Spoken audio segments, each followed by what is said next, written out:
Hi friends, welcome to our channel. Amar రావటంతో మను చాలా కంగారు పడిపోతూ ఉంటుంది. ఏంటి మనోహరి అలా ఉన్నావేంటి, ఏమైంది, ఏదో టెన్షన్ పడుతున్నావు, ఏం జరుగుతోంది అని చెప్పి నిలదీస్తూ ఉంటాడు. ఏమీ లేదు అమర్, బాగానే ఉన్నాను, కొంచెం హెల్త్ బాగాలేదు అంతే అని చెప్తూ ఉంటాడు. ష్యూరా అని అమర్ మళ్ళీ అడుగుతూ ఉంటాడు. ష్యూర్ అమర్, నిజంగానే కొంచెం హెల్త్ బాగాలేదు అందువల్ల అంతే అని చెప్తూ ఉంటుంది. సరే అయితే నువ్వు త్వరగా రెడీ అవ్వు, మొన్న పోలీస్ స్టేషన్కి వెళ్ళి అతన్ని కలవాలని చెప్పాను కదా, ఇప్పుడు వెళ్దాము అని చెప్తూ ఉంటాడు. మను షాక్ అయిపోతుంది. మళ్ళీనా, ఎందుకు అని చెప్పి అడుగుతూ ఉంటుంది.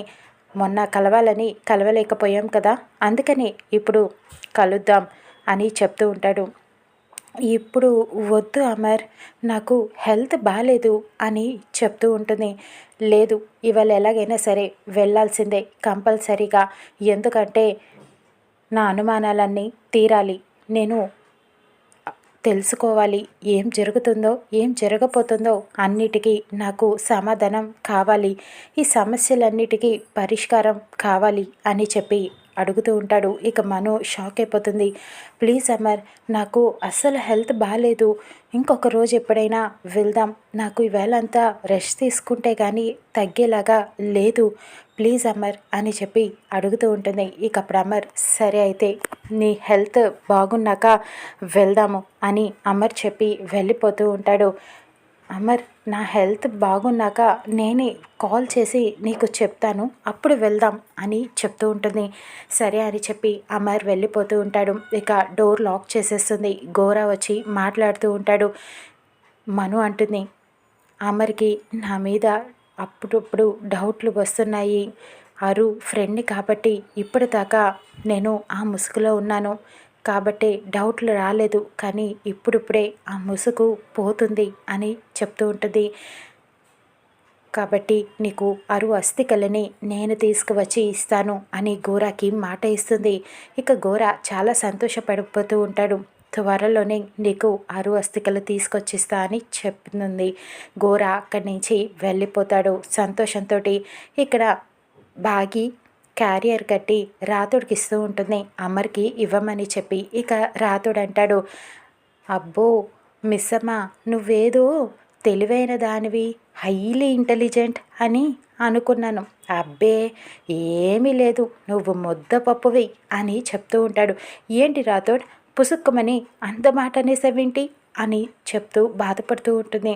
మరి లేకపోతే ఏంటమ్మా, నువ్వు మా సారి గారి మనసులో ఉండాలి అంటే, ఆయన ప్రేమలో ఉండాలి అంటే నువ్వు ఆయన కళ్ళ ముందే తిరుగుతూ ఉండాలి, ఇలాగా క్యారియర్ నాకు తీసుకొచ్చిస్తావేంటి, సారి గారికి వెళ్ళి ఇవ్వచ్చు కదా అని చెప్పి అడుగుతూ ఉంటాడు.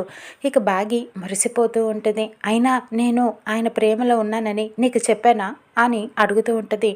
అబ్బో మిస్ అమ్మ, నాకు తెలుసులే అన్నీ, ఆయన ప్రేమ నువ్వు పొందాలి అంటే ఆయన కళ్ళెదురుగుండానే తిరుగుతూ ఉండాలి, మా అమ్మగారు కూడా అలాగే ఉండేవారు, ఎప్పుడు చూసినా అలా గొడవ పడకు మిస్ అమ్మ, ప్రేమగా మాట్లాడు, మా అమ్మగారు కూడా అలాగే ఉండేవారు, సార్ గారు ఆఫీస్కి వెళ్తున్నా ఎదురొచ్చేవారు, అలా అయితేనే నువ్వు సార్ గారి ప్రేమని పొందగలవు అని చెప్పి ప్లాన్లు ఇస్తూ ఉంటాడు. ఇక అప్పుడు బాగి మురిసిపోతూ ఉంటుంది. సరే అయితే అని చెప్పి ఇక అమర్ దగ్గరికి లంచ్ బాక్స్ పట్టుకొని వెళ్తుంది మిస్సమ్మ. క్యారియర్ని అలా చూపిస్తూ ఉంటుంది. ఏంటిది అని అమర్ అడుగుతూ ఉంటాడు. మీకోసం లంచ్ బాక్స్ అని చెప్తూ ఉంటుంది. రాతోడికి ఇవ్వచ్చు కదా అని చెప్పి అమర్ అడగటంతో, నేను కట్టింది రాతోడి కోసం కాదు కదా లంచ్ బాక్స్, మీకోసం, బయట తింటే హెల్త్ పాడవుతుందని మీకోసం కష్టపడి ఇస్తున్నాను అని చెప్తూ ఉంటుంది. ఇక అమర్ ఆ లంచ్ బాక్స్ని తీసుకొని అక్కడి నుంచి వెళ్ళిపోతాడు. ఇక బాగి చాలా సంతోషపడిపోతూ ఉంటుంది. ఇక అక్కడ అమర్ ఆఫీస్కి బయలుదేరటానికి జీప్ ఎక్కుతాడు. అరు అటువైపుగా వస్తూ ఉంటుంది. ఈయన ఆఫీస్కి వెళ్తున్నట్టున్నారు, ఎదురు వెళ్దాం అని చెప్పి పరుగున వస్తుంది. అమర్కి చెప్తూ ఉంటుంది. అరు, ఆఫీస్కి వెళ్తున్నారా అండి, లేట్ అయిపోయింది, సారీ, మీకు ఎదురొస్తాను అని చెప్పి పరిగెత్తుకుంటూ వెళ్ళి జీప్కి ఎదురు రావడానికి నుంచుంటుంది. చాలా సంతోషంగా ఇక అరు అలా చేస్తూ ఉంటుంది. ఇక్కడ బాగీకి కూడా ఒక ఐడియా వస్తుంది. ఆయనకి ఎదురెళ్దాం, అక్క కూడా ఇలాగే వెళ్ళేది కదా అని చెప్పి ఇక చాలా పరుగున ఫాస్ట్గా పరిగెత్తుకుంటూ అమర్ కోసం వస్తూ ఉంటుంది. ఇక అమర్ జీప్కి ఎదురెళ్తుంది. అరు బాగి ఇద్దరు కూడా ఎదురు పడతారు. హాయ్ అని ఇద్దరు చెప్పుకుంటారు. బాగి షాక్ అయిపోతుంది. అదేంటక్క నువ్విక్కడున్నావేంటి అని అడుగుతూ ఉంటుంది.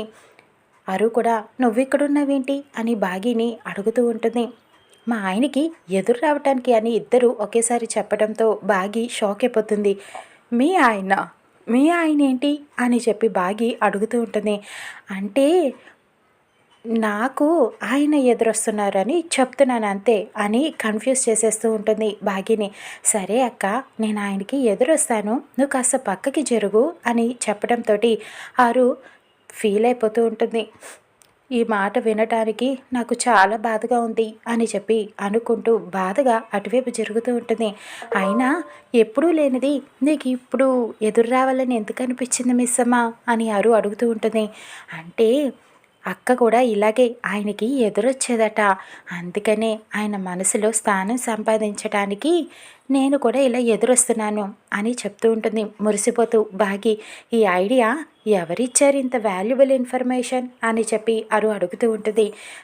ఇంకెవరు, రాథోడ్ అని చెప్పడంతో రాథోడ్ అని గట్టిగా తిట్టుకుంటూ ఉంటుంది అరు. ఇకప్పుడు అక్కడ రాథోడ్కి కొరబోతూ ఉంటుంది.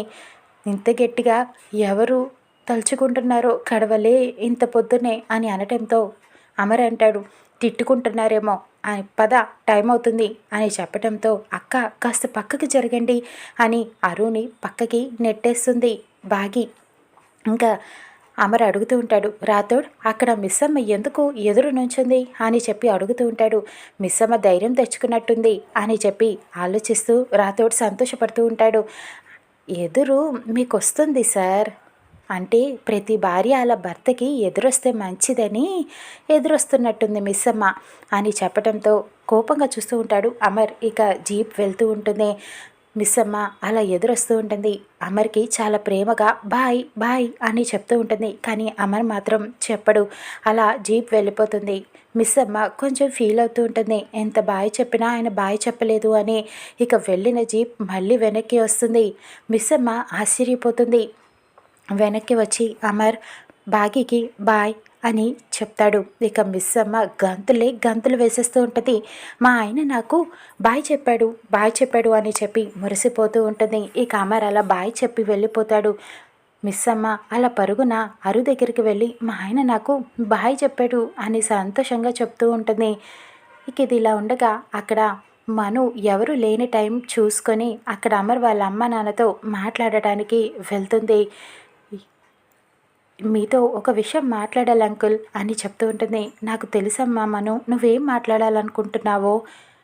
నువ్వు అరు లేని ఇంట్లో ఉండలేకపోతున్నావు, వెళ్ళిపోవాలని అనుకుంటున్నావు అంతే కదా, నీ ఇష్టమమ్మా. నువ్వు ఇంతగా అడుగుతున్నావు కదా, వెళ్ళిపోతానంటే వెళ్ళిపో, మేమేమి ఆపము, నువ్వు మాత్రం ఎన్ని రోజులు ఉంటావు అని చెప్పడంతో మనోహరి షాక్ అయిపోతుంది. అరు ఇదంతా వింటూనే ఉంటుంది. ఇక నిర్మల అంటుంది, ఎప్పుడూ వెళ్ళిపోవటం గురించి అయితే ఇప్పుడెందుకు అడుగుతుంది, ఇప్పుడే వెళ్ళిపోతానంటున్నావా, వెళ్ళిపోమ్మా, నీ ఇష్టం, నీ ఇష్టాన్ని మేము కాదనం అని చెప్పడంతో మను అంటుంది, నేను వెళ్ళిపోతానని మీకు చెప్పలేదు అంకుల్, వేరే విషయం మాట్లాడాలి అని చెప్పడంతో అవునా, నువ్వు ఆ విషయమే చెప్తావేమో అని చెప్పి సంతోషపడదామనుకున్నాను అని అంటాడు. ఇంతకీ ఏంటి విషయం అని అడగటంతో మను చెప్తుంది, ఈ ఇంటికి ఏదో దిష్టి తగిలింది, చాలా ప్రమాదాలు వస్తున్నాయి, అందుకనే ఏదైనా పూజ చేపిస్తే మంచిదేమో అని చెప్పడంతో నిర్మల కూడా అంటుంది, అవునండి, ఏదైనా పూజ చేపిద్దామా అని చెప్పడంతో అమర్ వాళ్ళ నాన్న అంటాడు, ఏ పూజ చేసినా ఏమీ ఉండదు, అది సమస్య ఎక్కడుందో తెలుసుకోవాలి, అప్పుడే సమాధానం దొరుకుతుంది అని చెప్పడంతో మనోహరి అంటుంది, అరు అస్థికలని మనం పుణ్యనదుల్లో కలపలేదు కదా అంకుల్, అందుకనే ఇలా జరుగుతుందేమో అని అనటంతో నిర్మల కూడా అవునండి అని అంటుంది. ఏం చేద్దాం మిస్సమ్మ అని అమర్ వాళ్ళ నాన్న అడుగుతూ ఉంటాడు. ఇక అప్పుడు మిస్సమ్మ చెప్తూ ఉంటుంది. మిస్సమ్మ అలా మను వైపు డౌట్గానే చూస్తూ ఉంటుంది. ఆయనతో మాట్లాడి పూజారి గారితో మాట్లాడి అప్పుడు ఒక నిర్ణయానికి వద్దాం అంకుల్ అని చెప్తూ ఉంటుంది. అవునమ్మా, అదే మంచి పని, అప్పుడు చేద్దాం అని చెప్పడంతో మను చాలా కోపంగా చూస్తూ ఉంటుంది భాగి వైపు. ఇంతకీ అస్థికలు ఎక్కడున్నాయి అంకుల్ అని చెప్పి అడగటంతో అందరూ సీరియస్గా మను వైపు చూస్తూ ఉంటారు.